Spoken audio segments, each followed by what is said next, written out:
ጠቅላዩን ያስፈራቸው ጉዳይ ምንድነው? ተጠንቀቁ ሲሉ የሰጡት ትዕዛዝ አንዳች ነገር እንዳለ አመላካሽ ነው። የጠቅላይ ሚኒስትር አብይ አህመድ ንግግር የበርካቶችን ቀልብ ስቧል። ጠቅላዩ ተጠንቀቁ ያሉበትን ጉዳይ በዝርዝር የምናስደምጣችሁ ይሆናል። ሌላ የአማራ ፋኖ አመራር ለመከላከያ እጃቸውን ሰጥተዋል። አመራሮቹ አንድ ባንድ ቡድኑን ለቀው እየወጡ ነው። ከፖለቲከኛው አቶ እስክንድር ነጋ የተሰማው ነገር ፍጹም ያልተጠበቀ ነው። እስክንድር ነጋ በምትካቸው ሌላ ሰው እንዲተካ ጠይቀው ለምን መሸሽ ፈለጉ? የተሰጣቸውን ስልጣን ለምን አልተቀበሉም? መረጃውን በዝርዝር እንመለከታለን። የአማራ ሕዝብ ላይ የተፈጸመ ያለው ግፍ ጉዳዩ የዓለምን ትኩረት ስቧል። መረጃውን በዝርዝር የምናስደምጣችሁ ይሆናል።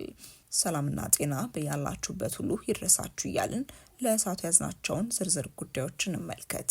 መጠንቀቅ አለብን ሲሉ ጠቅላይ ሚኒስትር አብይ አህመድ መናገራቸው የበርካቶችን ቀልብ ስቧል።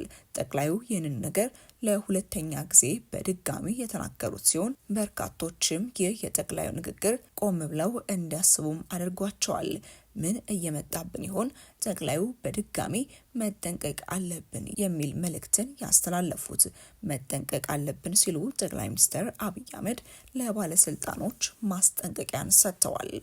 ጠቅላዩ በጥምቀት በዓል ዕለት ያሰሙት ማስጠንቀቂያ ያልተለመደና ልብ ያልተባለ ሲሆን ማስተዋል አቅቶናል፣ የከፋ ነገር እንዳይወሰድ ጥብቅ ክትትል አድርጉ በማለት ትዕዛዝን አስተላልፈዋል።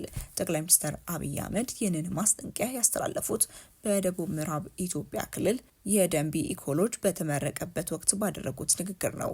አብይ 22 ደቂቃዎች ገደማ በወሰደው ንግግራቸው እውነት ለመናገር ብዙ ሰዎች ይህንን በቪዲዮ ሲመለከቱ ኢትዮጵያ ውስጥ ነው ወይ ብለው ያምናሉ ብዬ አልገምትም በማለት አሞካሽተዋል።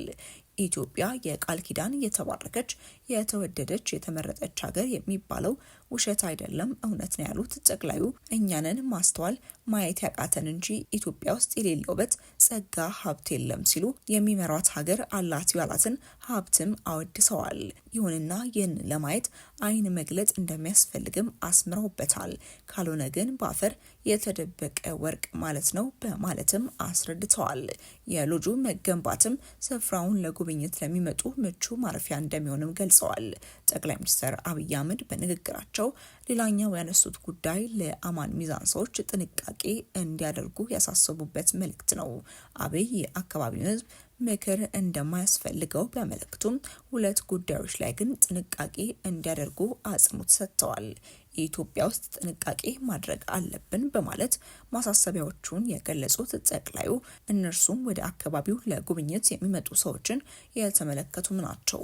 ጎብኚዎቹ ሁለት ዓላማ አላቸው ባይ ናቸው። ጠቅላዩ ቀዳሚው ዓላማ ሀገር ማየት፣ ተፈጥሮ ማየት፣ ሀገር ማድነቅ የሚፈልጉ ናቸው በማለት የጎብኚዎቹ ሁለተኛ ዓላማ ነው ወዳሉት ይሻገራሉ። ሁለተኛው ዓላማ ተራሮች ምን እንዳላቸው፣ ጫካዎቻችን ምን እንዳላቸው ለመፈተሽ፣ ለመመርመር፣ ለማወቅ ቀድመውን ለመጠቀም ይመጣሉ ሲሉም ተናግረዋል። ሲቀጥሉም የመጣ ሁሉ ለመልካም ነገር ይመጣል ማለት አይደለም፣ የመጣ ሁሉ ለጥፋትም ይመጣል ማለት አይደለም የሚሉት ጠቅላዩ ጥንቃቄ መደረግ አለበት ያሉትን ጉዳይም አስከትለዋል።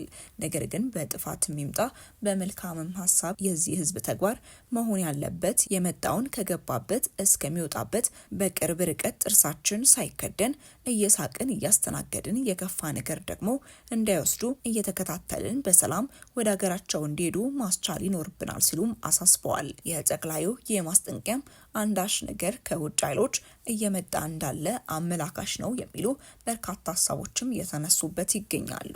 ታዋቂው ጋዜጠኛና ፖለቲከኛ አቶ እስክንድር ነጋ በቅርቡ ውህደት ፈጥሮ በተመሰረተው የአማራ ፋኖ ብሔራዊ ንቅናቄ ውስጥ ተሰጥቷቸው የነበረውን የፖሊስ ቢሮ አባልነት ቦታ እንደማይቀበሉና በምትካቸው ሌላ ሰው እንዲተካ ጠይቀዋል። ይህም ዜና በስፋት እየተራገበም ይገኛል። አቶ እስክንድር ይህንን ያስታወቁት ጥር 12 ቀን 2018 ዓ.ም ለንቅናቄው ፖሊት ቢሮ በጻፉት ደብዳቤ ነው። በደብዳቤው ላይ የድርጅቱን መመስረት በደስታ እንደተቀበሉት የገለጹት አቶ እስክንድር ነጋ የታሪካዊ ድርጅት አካል በመሆናቸው ክብር እንደሚሰማቸው ነው የገለጹት። ሆኖም ግን በአዲሱ የውህድ ድርጅት ቢሮ ውስጥ በአመራርነት በፖሊት ቢሮ አባልነት የመቀጠል ፍላጎት እንደሌላቸው በግልጽ አስቀምጠዋል። በአዲሱ ውህድ ድርጅታችን ውስጥ የፖሊስ ቢሮ አባል ሆኜ መስራት እንደማልችል ታውቆ በተመደብኩበት ቦታ ላይ ሌላ ሰው እንዲተካ አሳስባለሁኝ ሲሉ ጥያቄያቸውንም አቅርበዋል። ከአመራርነት ለመልቀቅ ቢወስኑም ከትግሉ እንደማይለዩ አቶ እስክንድር አረጋግጠዋል። እንደ ተራ የድርጅት አባልነቴ ያለምንም ቅድመ ሁኔታ እንደምቀጥልና የሚጠበቁብኝንም ኃላፊነቶችና ግዴታዎች በሙሉ እንደምፈጽም አረጋግጣለሁ ሲሉ ለንቅናቄው ያላቸውን ቁርጠኝነት ገልጸዋል። በመጨረሻም አዲሱ አመራር የተጣለበትን ታሪካዊ ኃላፊነት በስኬት እንዲወጣ ልባዊ ምኞታቸውንም አስተላልፈዋል። የአማራ ፋኖ ብሔራዊ ንቅናቄ በተለያዩ የፋኖ አደረጃጀቶች መካከል ሲደረግ የነበረውን የውህደት ሂደት ተከትሎ የተመሰረተ ሲሆን አቶ እስክንድር ነጋ በዚህ ሂደት ውስጥ ቁልፍ ሚና ሲጫወቱ እንደነበር ይታወቃል። አሁን ከአመራርነት ለመገለል የወሰኑበትን ዝርዝር ምክንያት በደብዳቤው ላይ አልጠቀሱም። ነገር ግን በርካታ ፖለቲከኞች ጉዳዩን በተለያዩ አቅጣጫዎችም እያዩትም ይገኛሉ። በተያዘ መረጃ በጎጃም ቀጠና ሲንቀሳቀሱ የነበሩት ሻለቃ አስጨንቅ የተባለ የፋኖ ታጣቂ አመራር ከበርካታ ተከታዮቻቸውና ትጥቃቸው ጋር እጃቸውን መስጠታቸው ተነግሯል። አመራሩ እጁን ለመስጠት የወሰነው ህዝብንና ክልልን ከመጉዳት ለመታደግ በሚል መነሻ ሀሳብ መሆኑን ገልጿል። በርካታ የጦር መሳሪያዎች ለሰራዊቱም አስረክበዋል። ከባድ መሳሪያዎች፣ ዲሽቃና ብሬን፣ ቀላል መሳሪያዎች፣ ስናይፐርና በርካታ የክላሽኮቭ ጠመንጃዎች ቁጥራቸው ከፍተኛ ሆኖ አብሯቸው የነበሩ ታጣቂዎች እጃቸውን ሰጥተዋል። ከሰሞኑ እንግዲህ የፋኖ ከፍተኛ አመራሮች እጃቸውን ለመንግስት እየሰጡ የሚገኝ ሲሆን ከፋኖ ቤት እየተሰማ ያለው መረጃም ለቡድኑ እጅግ አስጊ እንደሆነም እየተነገረ ነው። ሻለቃ አስጨንቅ እጃቸውን በሰጡበት ወቅት እንደተናገሩት በአካባቢው እየተካሄደ ያለው የትጥቅ ትግል ካለው ዓላማና ከክልሉ ህዝብ ጥቅም አንጻር በቂ ግንዛቤ ላይ በመድረሳቸው ሰላማዊ መንገድ መምረጣቸውን ነው ያስረዱት። በተለይም ህዝቤን ከዚህ በላይ መበደል አልፈልግም በማለት ከትጥቅ ትግሉ ራሳቸውን ማግለላቸው ተገልጿል። ይህ የእጅ መስጠት ሂደት በአካባቢው ያለውን የጸጥታ ሁኔታ ለማረጋጋት ሚና ይኖረዋል ተብሎ የሚጠበቅ ሲሆን ከመከላከያ ሰራዊቱ ጋር የተቀላቀሉት ታጣቂዎችና አመራሩ በቀጣይ በሚከናወኑ የማቋቋሚያ ሂደቶች ውስጥ እንደሚያልፉም ይጠበቃል። ወደ መጨረሻው ጉዳያችን ስናመራ በአማራ ክልል በተፈጸሙ ከ70 በላይ የድሮን ጥቃቶች ቢያንስ 669 ሰዎች መገደላቸው ተሰምቷል። በአማራ ክልል የተፈጸሙ ያሉ ድርጊቶች ከኢትዮጵያ አልፈው በዓለም ዙሪያ የበርካቶችን ቀልብ የሳቡ ሲሆን ነገሩ ትኩረት እንደሚያሻውም በተደጋጋሚ እየተገለጸም ይገኛል።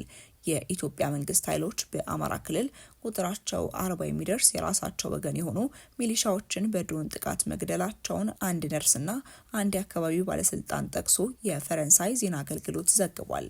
በየጊዜው በክልሉ በሰው አልባ አውሮፕላኖች ጥቃት እንደሚፈጽም የሚነገርለት ጦሩ ባለፈው ጥር 15 ቀን 2018 ዓ.ም በዋግምራ አካባቢ በፈጸመው ጥቃት የመንግስት ደጋፊዎች የሚገኙበትን ካምፕ መጥቷል ሲሉም ማንነታቸው እንዲገለጽ ያልፈለጉ የአካባቢው ባለስልጣንም ተናግረዋል። ጥቃቱ ከመፈጸሙ በፊት ምንም እንኳን ድሮኑ በካምፕ አካባቢ ቢያንሻብብም ጦሩ በማግስቱ የተፈጸመው ጥቃት ስህተት መሆኑን ለአካባቢው ባለስልጣናት እንደገለጸ ስማቸው እንዳይጠቀስ የጠየቁ ኃላፊ ጨምረውም ገልጸዋል። ይህንን ጉዳይ በተመለከተ ሰፋ ያለ መረጃ አስቀድመን አጋርተናችሁ ነበር። እናም ወዲያውኑ ጭስና እሳት አየ ወደ ስፍራው ሮጬ ሄድኩኝ። የሞቱ ሰዎች አካላት እንዲሁም የቆሰሉ ሰዎች በህመም ሲሰቃዩ ተመለከትኩ በማለት ባለስልጣኑ አስረድተዋል። ባለስልጣኑ 36 ሰዎች ወዲያውኑ መገደላቸውን እንዲሁም 2 ተጨማሪ ሰዎች ሆስፒታል ውስጥ መሞታቸውን የተናገሩ ሲሆን አበባው ዝናቡ የተባሉ የሕክምና ባለሙያ የተገደሉት ሰዎች ቁጥር ከ40 በላይ እንደሚሆንም ተናግረዋል። ባለስልጣኑ ላለፉት 6 ዓመታት መንግስትን ከጥቃት ለመከላከል ከቤተሰቦቻቸውና ከሚወዷቸው ርቀው በረሃብና በዱር ሸንተረሩ ሲዋጉ የቆዩ የሚሊሻ አባላት መኖሪያ መሆኑ የሚታወቀው ካምፕ በእኛ ኃይሎች እንዴት ጥቃት ደረሰበት ሲሉም ይጠይቃሉ።